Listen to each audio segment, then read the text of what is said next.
Bref, existe-t-il vraiment ou a-t-il vraiment existé un réseau de ce type avec une pizzeria en guise de couverture?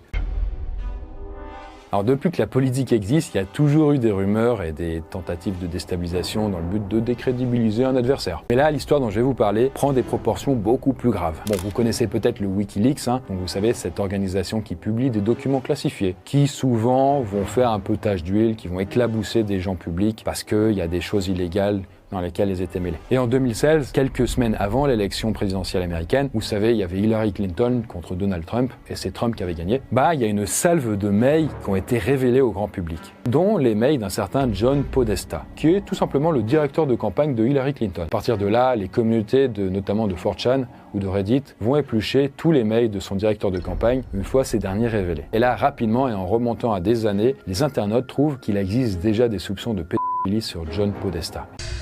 Et à partir de là, une pizzeria bien précise est vite identifiée, le Comet à Washington, qui là encore cristallise